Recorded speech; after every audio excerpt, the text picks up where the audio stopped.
예, 제가 과거에 다녔던 교회이기도 하고 한데 어느 대형 교회에서 그런 교회 슬로건을 1년 슬로건을 하나 이렇게 만들면서 장자교회라는 개념을 이야기하면서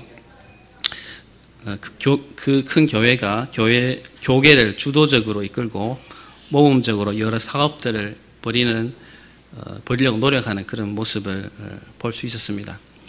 그런데 저는 속으로 정말 성경이 말하는 장자 개념이 정말 그런 것인가 하는 것에 대해서 의문이 생기기 시작했습니다.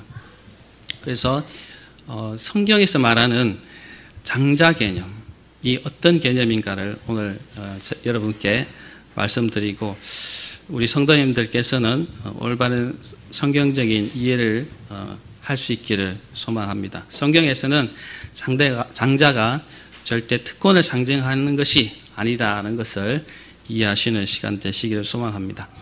창세기 3장 15절에 보면 범죄한 인간을 위해서 하나님께서 벌을 내리시기도 하지만 메시아를 통해서 죄로부터 회복시키실 것이라는 약속을 하시는 하나님을 우리가 만날 수 있습니다. 내가 너로 여자와 원수가 되게 하고 내 후손도 여자의 후손과 원수가 되게 하리니 여자의 후손은 내 머리를 상하게 할 것이요 너는 그의 발꿈치를 상하게 할 것이라 하시고 여자의 후손, 지금은 우리가 다 알고 있죠. 메시아라는 것을 우리가 구원자로 받아들이는 예수 그리스도라는 것을 우리가 다 알고 있습니다. 이 여자의 후손을 통해 사단의 머리를 상하게 하실 것이라는 말씀은 구속사적 의미에서 볼 때 메시아를 보내시겠다 하는 약속입니다. 그래서 그걸 성취하기 위해서 아담의 계보를 통해 이뤄가시는 것을 우리는 볼 수 있습니다. 그래서 아담의 직계 혈통을 통해서 메시아께서 탄생하셔야만 되는 그런 필요가 생기는 것이죠. 그래서 반드시 직계 혈통을 통해서 언약의 상속이 이루어져야만 했지만 그렇다고 반드시 장자를 통해서 계보가 내려간 것은 아니라는 것을 우리는 확인할 수 있습니다. 물론 그들이 살았던 사회 관습상 장자가 여러 면에서 우선권이 있었다는 것은 사실입니다. 왜냐하면 동서고금을 막론하고 대부분의 고대 사회에서는 장자가 가족의 문제를 책임지는 리더였기 때문에 그에게 부모의 재산과 권위에 대하여 상속의 우선권이 있었습니다. 그래서 신앙적으로도 보면 자신의 신이 장자에게 특권을 주셨다고 강조하기 때문에 이러한 문화적인 상황이 고려되어서 구속사에 있었어도 언약의 계보가 장자를 통해서 이어지는 경향이 있기는 합니다. 그렇다고 무조건 장자를 통해서만 계보가 이어지는 것은 아니라는 것을 우리가 알 수 있는데 아담의 경우 그 구속사가 시작한 아담의 경우를 보더라도 장자가 아닌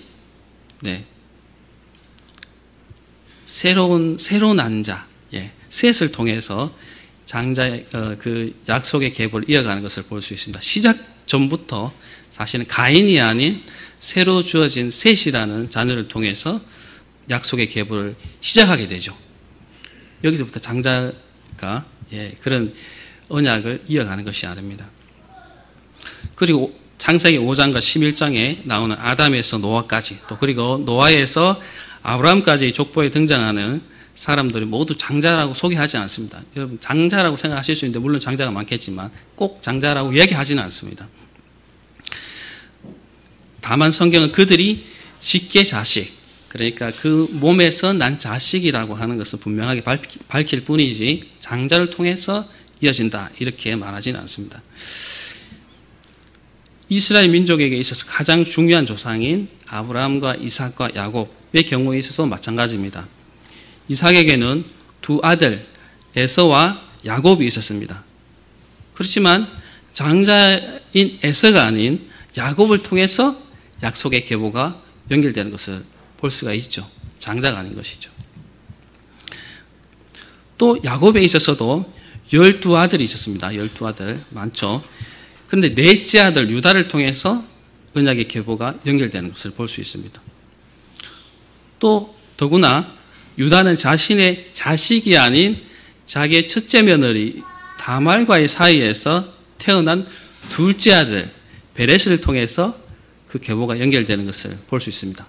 이까지만 봐도 꼭 하나님이 약속하신 그 약속의 계보가 장자를 통해서 연결된다, 이렇게 단정할 수 없다는 것을 우리가 금방 알 수 있습니다. 가나안을 정복에 들어갈 때 여리고 성을 정탐 갔었던 살몬이라는 사람이 있었습니다. 이 사람은 여리고성에서 창녀였지만 그들을 도왔던 희생 라합을 아내로 맞아서 보아스를 낳게 되고, 보아스는 또 이방 여인에게 했던 룻에게서 오벳을 낳게 됩니다. 좀 어렵지만 한번 들어보세요. 오벳은 이새를 낳게 되고 이새는 다윗 왕을 낳게 됩니다. 이 창녀 라합과 이방 여인 룻을 통해서 하나님의 계보, 이 메시아가 나는 이 계보가 연결되고 있다는 거죠. 그러니까 정결하고 장자인 이 태를 통해서만 하나님의 계보가 연결되는 것은 아니라는 것입니다. 그리고 가나안을 다윗 왕, 이 다윗 왕도 8째 막내입니다. 첫째가 아니죠. 막내입니다. 그리고 그 아들 솔로몬도 첫째가 아닙니다. 장자가 아닙니다. 자, 이런 것들을 볼 때 하나님께서 구속사를 이루어 가시는 데 있어서 인간의 관습에 의해서 장자에게 우선권을 주시지만 언약의 계보를 이어가는 상속자로 꼭 사용하시지는 않는다는 것을 우리가 알 수가 있죠. 단지 직접 혈통을 받은 직계 자식, 그 몸에서 난 자식을 통해서 연결되고 있는 것은 사실이죠.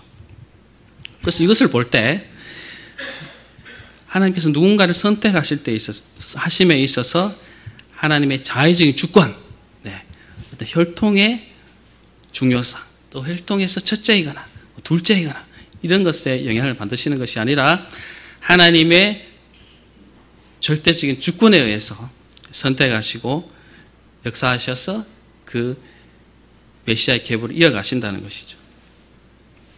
에서와 야곱이 뱃속에 있을 때 그때부터 하나님께서 야곱을 선택하셨다고 말씀하신 것이 나오죠.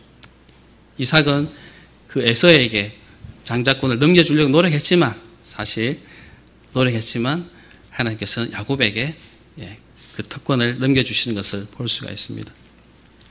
그래서 하나님의 이 메시아에 대한 이 계보에 있어서 장자의 어떤 그런 고난이란 특별히 없습니다.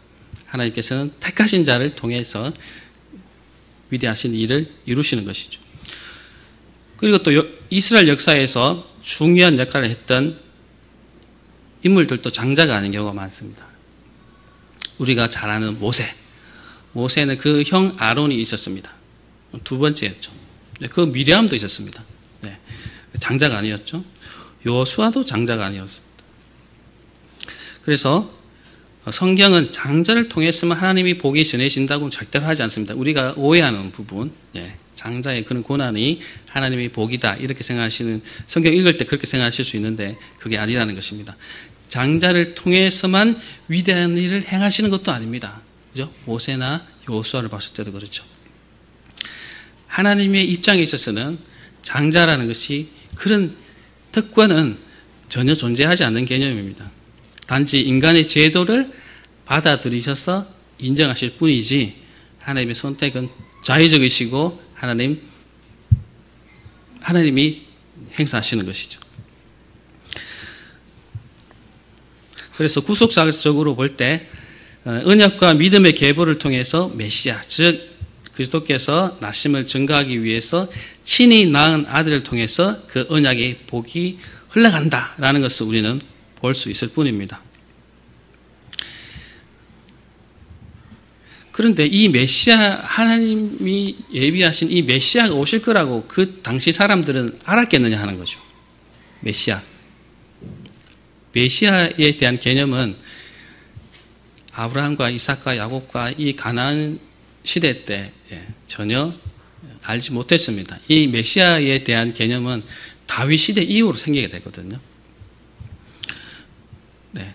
그러니까 그들이 이 계보를 이어간다는 것은 크게 사실은 그 조상에 대한 하나님의 약속을 이어간다는 것이지 메시아께서 오실 거다라는 것에 대한 그런 개념 아니었다는 것입니다.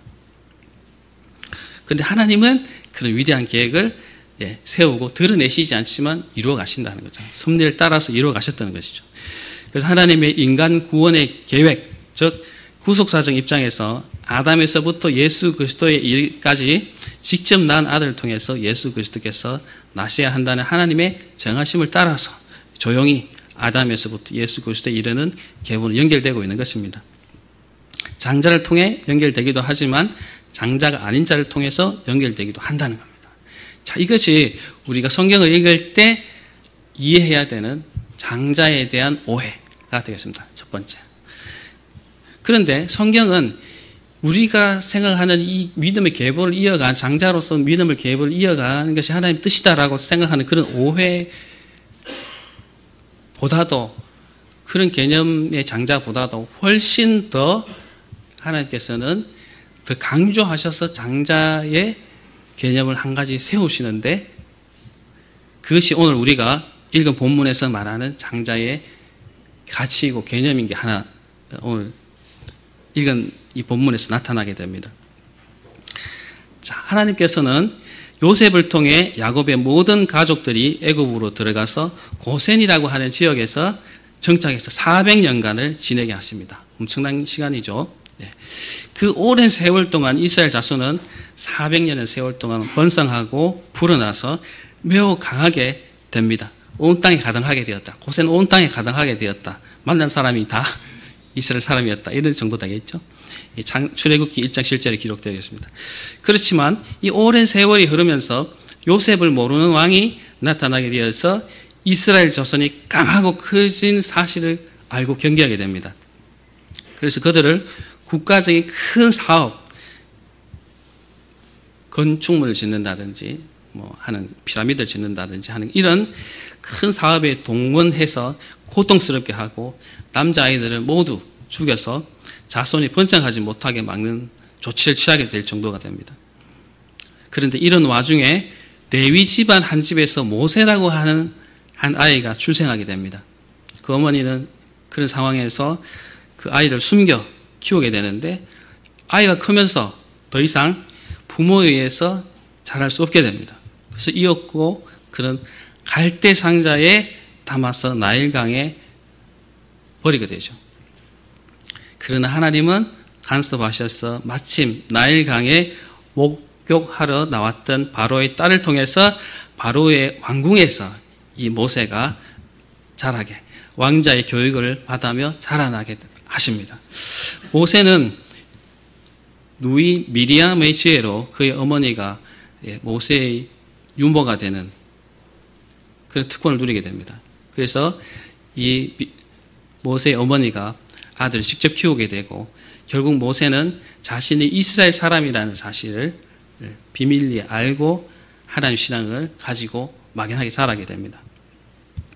그런데 그 나이 40이 되었을 때 우발적으로 사람을 죽이게 되는데 그런 이유로 바로의 왕궁에서 도망하게 됩니다. 그래서 모래바람만 날리는 미디안 광야로 쫓겨나서 거기서 머무르게 됩니다. 그가 살아왔던 왕궁에서의 40년 세월만큼 문명과는 뒤떨어진 미디안 광야에서 40년을 묻혀 살다가 마침내 불타는 가시떨기 나무 앞에서 비로소 하나님의 부르심을 받게 됩니다. 그는 애굽으로 돌아가 이스라엘 백성을 구원하여 내라는 하나님의 명령을 받고 애굽으로 돌아가게 되죠. 모세는 아론과 더불어 바로의 왕궁에 들어가서 이스라엘 자손들이 광야에서 하나님을 예배할 수 있도록 보내달라 이렇게 요청하게 됩니다. 바로는 절대 허락하지 않죠. 그런데 하나님께서는 이미 알고 계셨다는 듯이 바로의 이런 완악한 마음을 꺾기 위해서 10가지 재앙을 애굽 땅에 내리게 됩니다. 나일강의 물이 피가 되게 하거나 그 나일강에서 개구리가 올라와서 못 살게 하거나 또 티끌이 이가 되게 하거나 파리가 가득하게 되거나 가축에게 돌림병이 생기게 되거나 사람 몸에 악성 종기가 생기게 되거나 또 하늘에서 우박이 내리거나 메뚜기가 땅을 뒤덮게 하시거나 또 흑암이 땅에 덮이게 하는 재앙을 내리시지만 바로는 이스라엘 자손들이 하나님을 경배하기 위해서 광야로 나가는 것을 허락하지 않습니다. 그래서 하나님은 어떻게 하시는가? 마지막에 준비되었던 10번째 재앙을 애굽 땅에 내리시는데 그 재앙은 이렇습니다. 애굽 땅에 있는 모든 처음 난 것은 왕위에 앉아 있는 바로의 장자로부터 맷돌 뒤에 있는 몸종의 장자와 모든 가축의 처음 난 것까지 죽이리니. 첫 번째 무조건 죽인다는 겁니다. 사람이든 짐승이든 가리지 않고 모든 첫 번째 난 생명은 다 하나님께서 걷어가시는 심판을 내리겠다는 것이죠. 그 10번째 재앙은 사람과 짐승을 망하고 애굽 땅의 모든 첫째를 죽이시겠다는 것이거든요. 그 애굽 땅에서 숨쉬고 살아가는 모든 생명의 첫째를 죽이시다는 심판이죠. 자, 그렇지만 하나님께서는 이스라엘 자손에게는 이 10번째 재앙에서 희생되지 않도록 1년 된 순양, 염소를 잡아서 그 피를 문설주와 임방에 바르라고 하십니다. 그리고 그 밤에 애굽을 떠나갈 준비를 하고 옷을 챙겨 입고 그 고기를 불에 구워서 먹고 무교병을 쓴 나물과 함께 먹으면서 출발할 때를 기다리라고 하십니다. 자, 이었고 밤중에 여호와께서 애굽 땅에서 모든 처음 난 것을 바로의 장자로부터 옥에 갇힌 사람의 장자까지 모조리 죽이시게 되는데 가축의 처음 난 것까지 다 죽이십니다. 그때 바로 왕은 비로소 이스라엘을 보내주게 됩니다. 그래서 하나님께서는 이 죽음의 10번째 재앙에서 이스라엘 자손이 무사히 보호받은 것을 기념하여 지키라고 한 3가지를 제정하십니다. 첫째, 유월절을 지키라고 하시죠. 두 번째, 급하게 탈출하느라 누룩 넣은 부푸른 땅을 먹지 못하고 누룩을 넣지 못한 빵을 먹고 쓴나물을 먹어서 기념해서 무교절을 지키라고 하시고, 세 번째, 오늘 우리가 읽었던 이 제도를 지키라고 하십니다. 이 제도가 뭐냐?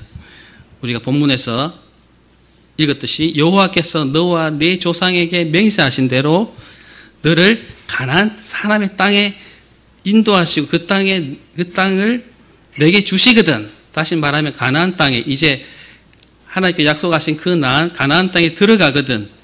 너는 태에서 처음 난 모든 것과 내게 있는 가축의 태에서 처음 난 것을 다 구별해서 여호와께 돌려드리라는 것입니다. 수컷은 다 여호와의 것이다. 나귀의 첫 새끼는 다 어린 양으로 대속할 것이고 그렇게 하지 아니하면 그 목을 꺾을 것이며 내 아들 중 처음 난 모든 자는 대속할지니라. 자, 여기서 내용을 제가 잠깐 요 구절이 어렵기 때문에 제가 좀 설명을 드리면, 태에서 가축 중에서 난 첫째는 하나님께 무조건 희생제물로 드리라는 것입니다. 그리고 나귀의 수새끼나 사람의 장자는 직접 죽이지 말고 그것을 대신해서 다른 희생제물을 드리라고 하는 것입니다. 나귀 같은 경우에는 제물로 드리는 관습이 없거든요. 그래서 그렇게 하거나 아니면 대속하는 제물을 드리지 못하면은 그냥 목을 꺾어서 죽여버리라는 것이죠. 첫째는. 그리고 사람의 경우도 사람 잡지 못하니까 어린 양을 대신 드려서 하나님께 대속하거나 이렇게 해서 장자에 대한 그런 가치를 하나님께 구별해서 드리라고 말씀하시는 것입니다. 왜 이렇게 해야 됐을까요? 여러분, 왜 이렇게 해야 됐을까요? 왜? 아깝잖아요. 근데 그 말씀이 또 왜 그렇게 해야 되는가에 대해서 말씀이 우리가 읽은 데서 나옵니다. 14, 15, 16절 보면 나오죠.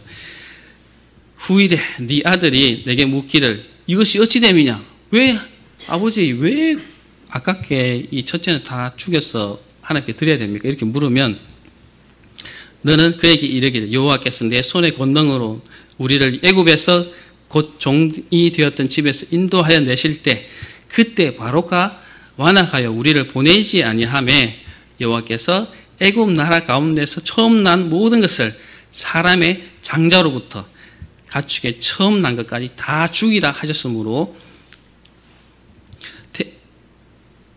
죽이셨으므로 태에서 처음 난 수컷들을 내가 여호와께 제사를 드려서 내 아들 중에 모든 처음 난 자를 다 대속하리니 이것이 내 손의 기호와 미간의 표가 되리라. 이는 여호와께서 그 손의 권능으로 우리를 애굽에서 인도하여 내셨습니다 한지라. 다시 말하면 하나님께서 애굽 땅에서 우리 민족을 구원해 내실 때에 10번째 재앙에서 다른 애굽의 모든 사람들의 장자는 죽었지만 그 애굽 사람의 가축의 첫째는 다 죽었지만 우리는 그렇게 희생되지 않게 하셨다. 그래서 그 하나님께서 능력으로 그들을 심판하실 때 우리는 구원받았다라는 사실을 기억하기 위해서 우리가 구원받은 그 첫째에 대한 대가를 하나님께 너희들이 드려라. 그래야 자녀들이 아는 것이다. 이렇게 말씀하는 것이죠. 이 세 번째 제도를 하나님께서 제정하시는 의도는 무엇이냐? 그 재물을 받기 위해서가 아니십니다. 그 첫째를 하나님께서 소유하기 위해서 아니십니다. 맞죠? 이유가 뭐죠? 하나님께서 출애굽 때에 너희를 능력으로 구원하셨는 것을 기억하게 하시기 위해서 구별해 하나님께 드리라고 하는 것입니다. 재물에 관심이 있으신 게 아니라는 얘기죠.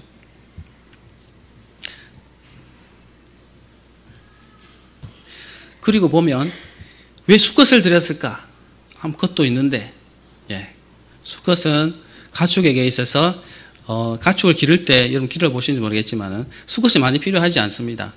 이 번식을 위해서는 수컷 한두 마리가 필요하고 암컷을 다 데리고 있으면 새끼도 많이 놓고 젖도 많이 얻을 수 있기 때문에 상대적으로 수컷을 많이 키울 필요가 없습니다. 효율적으로 볼 때. 그래서 하나님께 수컷을 달라고 할 때 이것은 장자 개념에서 중요한 것을 달라 이런 개념이 아니고 물론 그런 것도 들어가실 수 있지만 너희들이 크게 부담되지 않는 수컷을 달라는 것도 있을 수 있거든요. 그러나 사람에게 있어서 장자라고 하는 것은 중요한 존재이니까 대속해서 드리라고 하는 그런 의미도 있습니다. 그런데 우리가 한번 생각해 봐야 될 것이 있습니다. 이 아브라함, 이삭, 야곱 시대 때는 하나님께서 이렇게 직접 나타나셔서 이 출애굽 상황처럼 강력하게 역사하셨던 때가 없습니다. 한번 생각해 보시면요. 우리가 창세기를 공부하고 있죠. 지금까지 하나님께서 야곱, 이스라엘, 이삭, 야곱에게 나타나셔서 이런 출애굽 상황처럼 강력하게 나타나신 적이 있었나요? 없었습니다. 소돔과 고무라를 심판하신 그때 일 제외하고는 하나님께 직접 나타나셔서 이렇게 능력을 발휘하시고 그가 강력하신 하나님이라고 증명하신 그런 사례가 거의 없습니다. 그런데 보면 이 출애굽 때 그 민족을 구원하실 때는 하나님께서 직접 나타나셔서 이렇게 장자를 죽이시기도 하고 또 어떻게 합니까? 그들을 따라 나온 바로의 군대를 홍해를 갈라서 그들 이스라엘 민족을 구원하시기도 하셨고, 그 뒤따라 들어온 애굽의 병거를 다 물에 수장시키셔서 하나님께서 위대하신 분이다, 위대한 신이다라는 것을 직접 증명해 주셨잖아요. 이스라엘 역사에서 이런 위대한 하나님의 능력을 발휘한 때를 찾기가 어렵습니다. 그들은 하나님을 잘 몰랐습니다. 그러나 그들에게 하나님을 잘 모르는 그들에게 하나님이 나는 능력이 있는 분이야, 능력이 신이야 라는 것을 직접 보여주시는 것이죠. 이것을 하나님께서 기억하라고 하시는 것이죠. 그 제물을 드릴 때 너희들 애굽에 종됐을 때 너희들 구원하기 위해서 내가 너희들 이렇게 하지 않았냐, 그것을 기념해서 내게 드리라고 하는 것이 이런 장자와 첫째 낳은 것을 달라는 하나님의 요구이신 것입니다.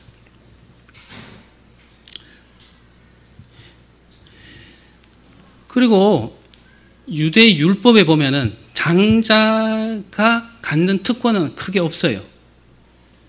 재산을 나눌 때 그 형제들의 2배를 받는 것 외에는 특별히 유대 사회에서 하나님이 제정하신 율법 안에서는 장자가 갖고 있는 특권이 없어요. 근데 왜 굳이 장자의 그 대속의 명분으로 달라고 했을까? 그런 제물을 달라고 했을까? 그것은 하나님이 제밥에 관심 있는 분이 아니라 그걸 시행할 때 그 시행하는 사람들의 머릿속에 하나님의 능력을 기억하라는 의미에서 이렇게 제정하신 것이죠. 아시겠죠? 그래서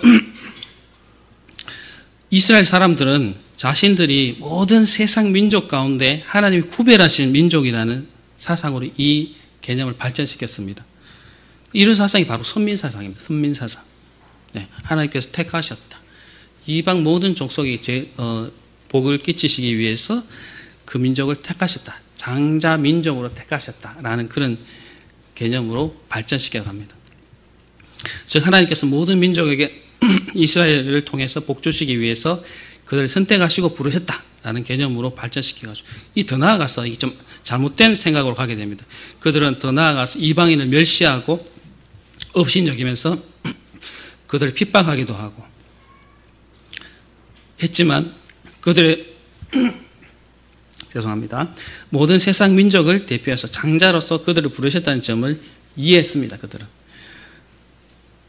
즉 장자로부터 부르셨다는 사실을 하나님의 구별된 소유로 그 민족을 부르셨으며 전지전능하신 하나님이 그들의 하나님이라는 점을 이해했던 것이죠. 그런데 신약에 들어오면요. 예수 그리스도 메시아가 세상 가운데서 성육신하고 오셨는데 이는 하나님의 유일하신 아들이지만 하나님의 보내심을 받아 이 땅에 오셨고 죄가 없지만 십자가를 지시고 죽으셨다가 다시 부활하셔서 부활의 첫 열매가 되셨습니다. 그리고 그로부터 예수 그리스도의 십자가를 믿어 구원을 얻게 된 모든 하나님의 자녀들의 맏형이 되었죠. 우리는 그의 사실 비유로 인하면 동생이 된 거죠. 그죠? 그래서 나중에 구원하게 될 모든 성도들에 대해서 부활의 첫째 아들, 첫째 열매, 즉 장자가 되신 것이죠. 우리가 출애굽 사건에서 하나님께서 장자를 그의 구별된 소유로 제정하신 뜻을 생각할 때 장자가 특별한 능력이 있다고 제정하신 것이 아니라 출애굽 때의 하나님의 능력을 기억하라. 내가 그렇게 너희를 위해서 강한 하나님으로 드러났던 그 사실을 기억하라고 제정하신 제도라고 이해했다면 예수 그리스도가 우리 장자가 되셨고 그를 피를 하나님께서 받아 제물로 취하셨다라는 사실을 우리가 기억할 때 하나님께서는 우리의 죽음과 죄에서 우리를 구원하실 만한 능력이 있는 분이다라는 것을 우리가 기억하게 하신다는 것이죠. 그래서 에베소서 2장 1절에 보면 그는 허물과 죄로 죽었던 우리를 살리셨다 이렇게 말씀하시죠. 우리를 허물과 죄에서 죽었던 우리를 살리셨기 때문에 하나님께서는 그 살리신 그 위대하신 하나님을 기억하게 하시기 위해서 우리에게 뭔가를 요구하시는데 그것은 우리에게 모든 것을 달라고 요구하시는 것이죠. 우리에게 그 대가로서 우리의 생각과 우리의 모든 삶과 우리의 모든 미래의 계획과 우리의 비전까지도 하나님께 다 달라고 하는 것입니다. 교회에 우리가 예수 그리스도를 주로 믿어 우리가 교회의 공동체의 일원이 되었습니다. 그래서 우리가 예배를 이렇게 같이 드리죠. 예. 그러려면 우리는 주일날 쉬어야 되고 일을 내려놔야 되고 어디 쉬러 갈 수 있는 그런 다른 사람처럼 쉬러 갈 수 있지만 우리 그리스도인이 다 그렇게 하지 않아야 된다는 건 아니지만 율법적으로 우리가 이해할 필요는 없습니다. 그러나 우리가 주일을 하나님께 모여서 공동체적으로 예배를 드려야 된다. 이것은 굉장한 헌신을 요구하는 것입니다. 그렇지만 우리를 죄와 허물 가운데서 살리신 하나님께서 우리에게 요구하시는 것입니다. 애굽 땅에서 장자를 살리시고 그 가축의 첫째를 살리신 것에 대해서 그 하나님을 기억하고 그것에 대한 합당한 몫을 달라고 하시는 것처럼 우리를 죄와 허물 가운데서 살리신 하나님께서 우리에게 합당한 몫을 요구하시는데 그것이 뭐냐? 우리의 모든 삶이라는 것이죠. 우리가 예배를 위해서 그분께 드려야 되는 모든 그런 희생도 하나님께서 우리에게 요구하시는 것입니다. 교회 유지를 위해서 우리가 헌금을 요구받을 수 있습니다. 모든 것을 다 하라는 것은 아닙니다. 그러나 이 교회 공동체를 사랑한다면 이 교회 공동체를 위해서 헌금이 요구될 수도 있습니다. 선교를 위해서 우리의 헌금이 요구될 수도 있습니다. 우리 목사님이 가끔씩 이렇게 외지로 나가셔서 선교 활동을 하시죠. 어떻게 목회적으로 보면은 목사님이 자주 이 교회를 비우는 것, 이거 보통 어려운 일이 아닙니다. 그러나 목사님께서 선교로 다니시죠. 네. 우리 교회가 어려움이 있습니다. 그런 면에서. 재정도 후원해야 되고, 또 목사님이 비우시면 여러 가지 교회로 볼 때 약간 불안정해질 수도 있습니다. 그러나 우리가 그것을 감수하는 것입니다. 왜냐? 우리를 죄와 허물에서 살리신 그 하나님의 능력을 우리가 믿기 때문에, 우리를 살리셨기 때문에 우리가 그것에 합당한 우리의 희생의 요구를 우리가 받고 있는 것이고, 우리가 합당하게 드려야 된다는 것입니다. 그리고 우리 자녀들의 공부에 있어서도 신앙이 우선적으로 키워야 됩니다.